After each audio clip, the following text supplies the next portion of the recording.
Amen. Book of Nehemiah, Old Testament. Nehemiah is right behind First and Second Chronicles. You can Andy read First Chronicle this morning. So it's First and Second Samuel, First and Second Kings, and then it's First and Second Chronicles, and then it should be the book of Nehemiah. Ezra is in between there. Ezra is between that. Nehemiah chapter 6. We have it, say amen. Amen. Chapter 6. Some are still turning. Take your time.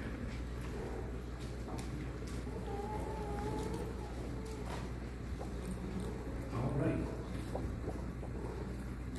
Nehemiah chapter 6, beginning with verse number 2. We will stop at verse number 5. We're going to survey several things going on today. Let's read it together if you can. If you don't mind, you can now. That Balak and Cushim said unto me, saying, Come, let us meet together in some one of the villages in the plain of the Jordan. But they thought to do mischief. And I sent messengers unto them, saying, I am doing a great work, so that I cannot come down. Why should the work cease? Will I leave it and come down to you? Yet they sent unto me 4 times after this sort, and I answered them after the same manner. Then sent Balak his servant unto me in like manner the 5th time with an open letter. I talked this morning from the thought when the enemies hear it through the grapevine. When your enemies hear it through the grapevine. Be seated in the presence of the Lord. On this past Christmas morning, Deacon William Clark shared the Christmas morning message. And in that message, he talked about fear not, and how God came and spoke to Elizabeth, spoke to Mary, and said to both of them, fear not, don't be afraid. What's going on is God working. I believe he even mentioned how later on he went to the angel appeared to Joseph and said to Joseph not to be afraid to take Mary, your spouse, wife. He shared with us a part of his testimony. Anybody was here Christmas morning other than him? He talked about an episode that he went through for the last year, 2 years, with this thing called cancer. And then now he has joined another rank. Said that he's now part of the rank of cancer survivors.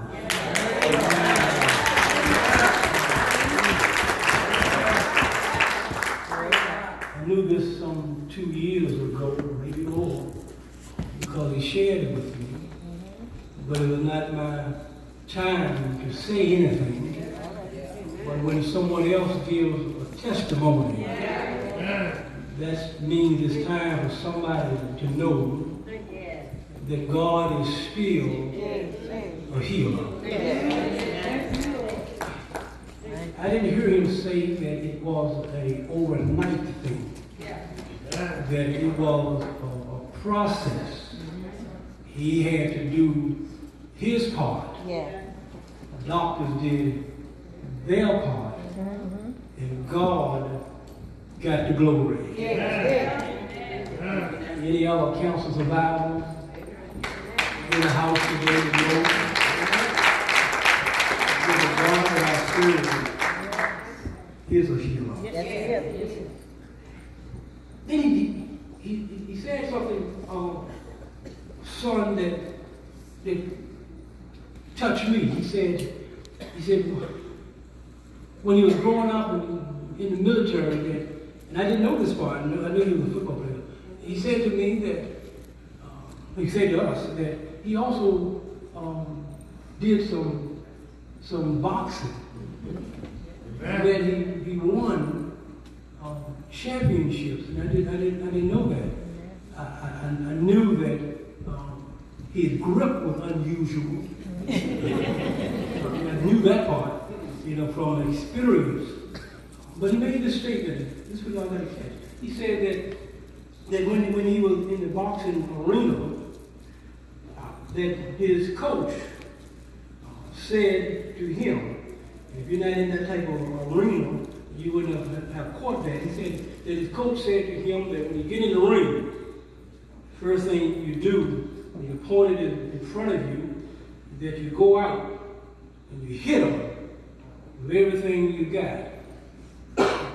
Christian year, that doesn't sound very Christ-like. To hit somebody with all you got when you could have held them back.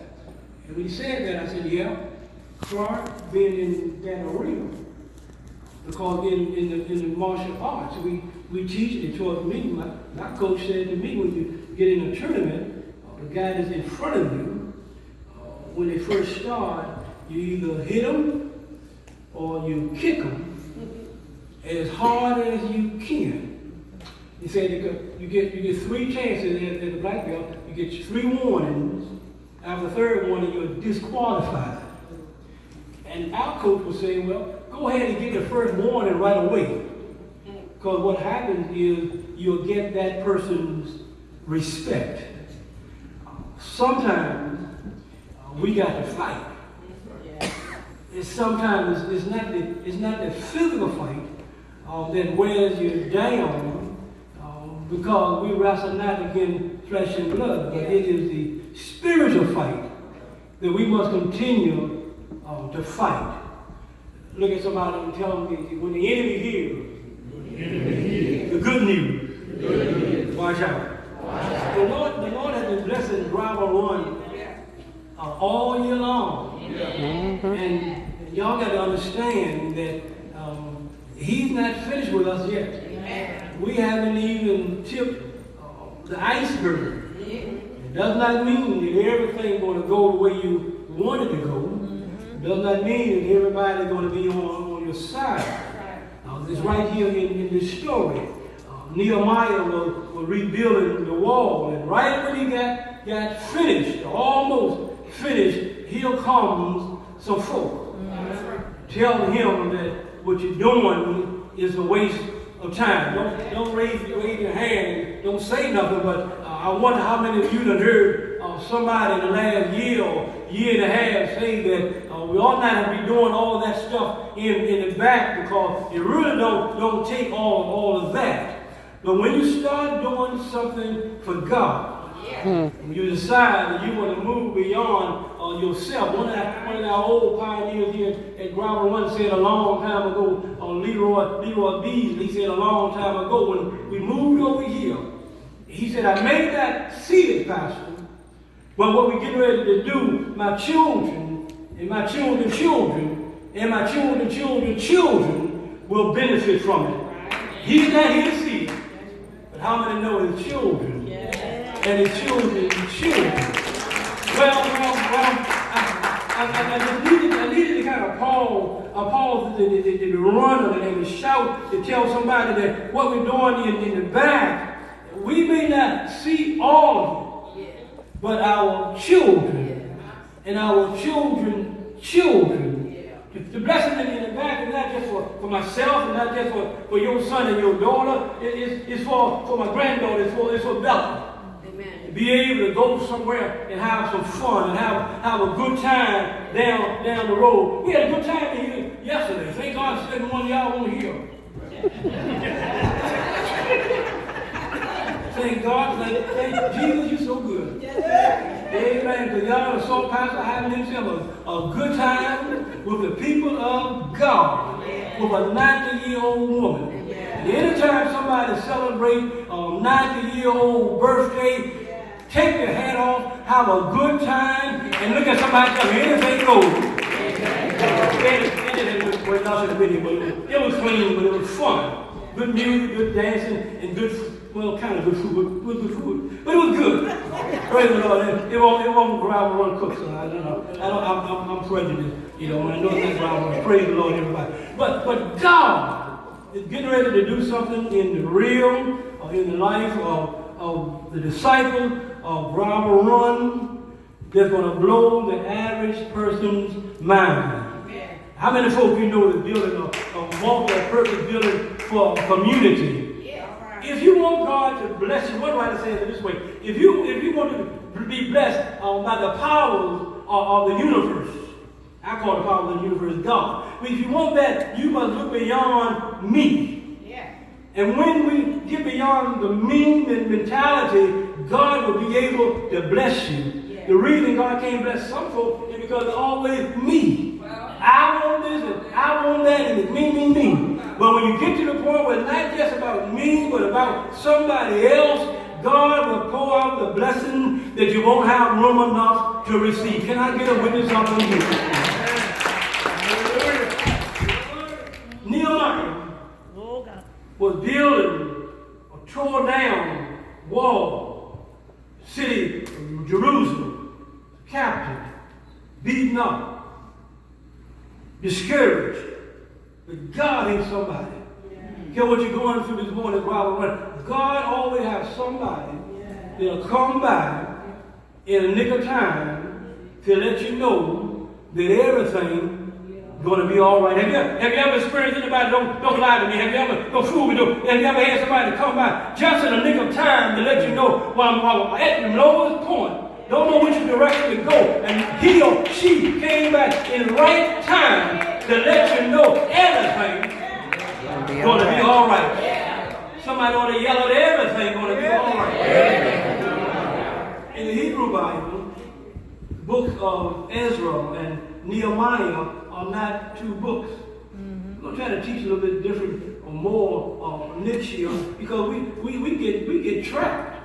We say everything, this is how it is, and this is how it is. But in the Hebrew Bible, Ezra and Nehemiah is never one book because everything was going on at the same time. The Queen of England separated the books for us to read. Matter of fact, it's not even in a chronological order if you really want to read it. But long as we know that God is in it, look at your neighbor and tell you, long as God is in it, everything's going to be all right. Hebrew Bible, Nehemiah and Ezra are one. Nehemiah was a famous cupbearer. Most of y'all know who a cupbearer was during the biblical days. Cupbearer was a man that was next to the king. That was a good position to have. Some call him a servant, some call him a slave, but the cupbearer would make sure the king's food and the king's wine was right. Because during the biblical days, the only way you overthrow a king was not when he died or generation, but you have to kill him. And if you got a king and you got a faithful cupbearer, because the cupbearer not only could make sure would drink the wine and eat the food and make sure it was right, but the cupbearer is the one also could poison the king. So you have to have the right confidant. You got to have the right confidant in your life. If you're going to 2020, you got to have somebody in your life that can be a real confidant. Amen. Nehemiah was a cupbearer. Somebody said he was a cupbearer. He was a cupbearer. When they brought the king the best wine, the cupbearer would taste it. Bring the king the food, the cupbearer would taste it. And if somebody was trying to poison the king, the cupbearer would die for the king. I wouldn't mind having that position, but that's another story. The cupbearer was the confidant for the king. Nehemiah, one writer says, is a central figure in the book of Nehemiah during the rebuilding of the wall. Look at somebody and tell them God is getting ready to rebuild something in your life. I don't know what it is. I don't know what you're asking God for, but God is getting ready to make brand new what the enemy have already stolen.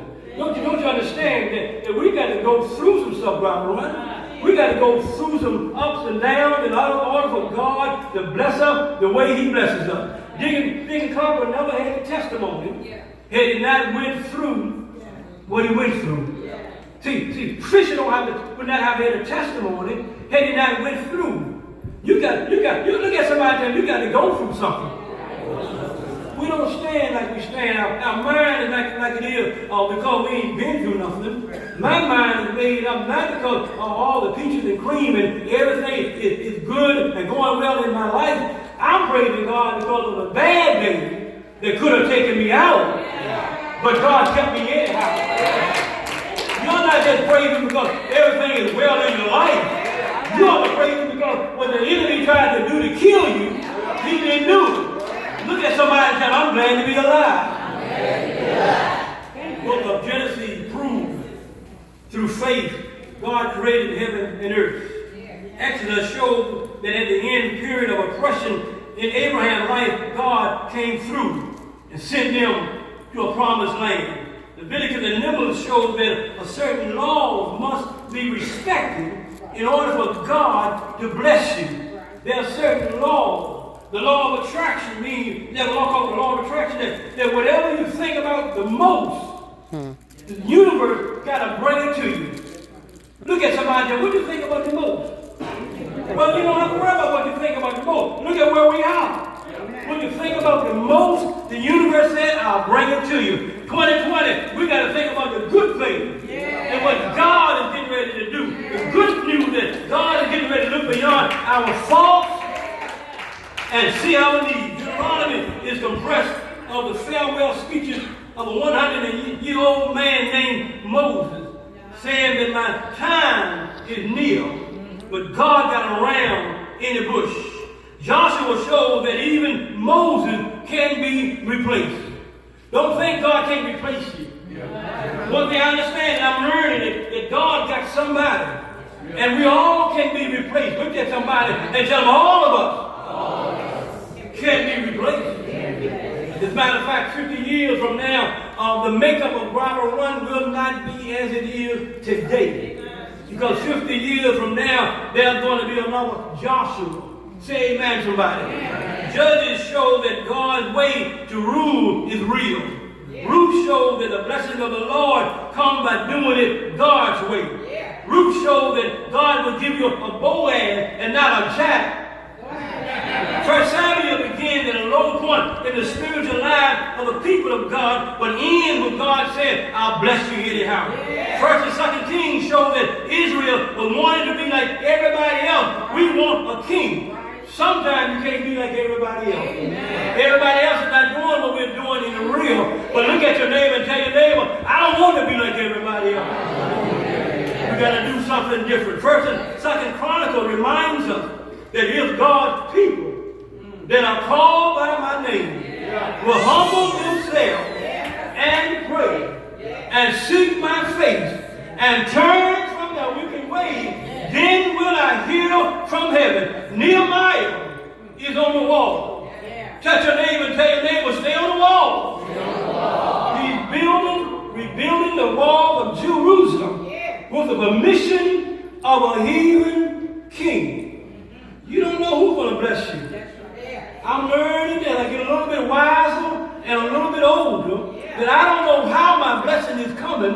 All I want is God to bless me. Somebody look at your neighbor and tell your neighbor, anyway, you bless me, Lord, I'll be satisfied. The heathen king gave Nehemiah permission to rebuild the wall. Your blessing, you don't know how it's going to come. It may not come from somebody that look like you or dance like you or even somebody that believe like you. But how many know anyway you bless me, Lord? I'll be satisfied. Nehemiah is here. I'm going to hasten to the end. Nehemiah is here on the wall. Building the wall. One writer said that he had armed himself with hammers and nails, but he also had armored himself with weapons. Because Nehemiah knew that if the enemy came, that I couldn't fight them with a hammer and a nail, but the weapon that I carry around with me. Nehemiah is building the wall. And the enemy came 5 times, according to the Bible. 5 times these guys came and said, come on down. We want to get together. We want to talk to you. We want to share some things with you. Nehemiah said, why should I come down from doing a good work and talk to you and the work stuff? In 2020, Grapevine, we got to tell somebody, I'm not coming down off the walls because I'm doing a good work. And when the enemy hears that you're doing a good work, they'll come and whisper in your ear. It don't take all of that. But how many know whom God blesses are blessed indeed? Any blessed folks showed up this morning knowing that God is getting ready to do some things in my life. Anyway, somebody shout, anyway. You bless me, Lord. Yes. I'll be satisfied. Yes. They came 4 times, and then it said the 5th time, he came again, gave him a letter, put it in the hand, telling him that you ought to come down from the wall. But Nehemiah stayed the course and rebuilt the walls of Jerusalem. Right, let's stay the course. Everything ain't going the way you wanted to go. It didn't go the way everywhere you wanted to go in 2019, and it won't go the way in 2020. But anyway, that the Lord blesses me. Even if he blesses me through my enemy. That's why he told David, I'll make your enemy your footstool. It's good to have an enemy every now and then, because you want them to be able to see God bless you. Smack your neighbor with a high five for the first time and tell them, I want somebody. You see God bless me. Isn't it blessed folk in the house this morning? Isn't it blessed folk so much today? You are the one God that bless you so that the enemy will know that God is on my side. I don't know about you, but the Lord is on my side. Doing good works, bring haters. Doing good works, call the haters. The haters will make believers out of you. And then as you believe, you'll begin to trust God. Trust God. Smack your neighbor with a high five and say, trust God in 2020. Whatever you're dealing with, end of this year, God got it in control. I said, God got it in control. And what? In 2020, who's in your ear? If you don't have something good to tell somebody, don't tell them anything. Just leave them alone. We are blessed people. Now that the project in the back is almost done, folk will come and say, well, you ought not do this, you ought not have that, you ought not have that. It's there for the people of God to have fun. I said it's there for people of God to have some fun. Stand on your feet all over the building. I'm finished.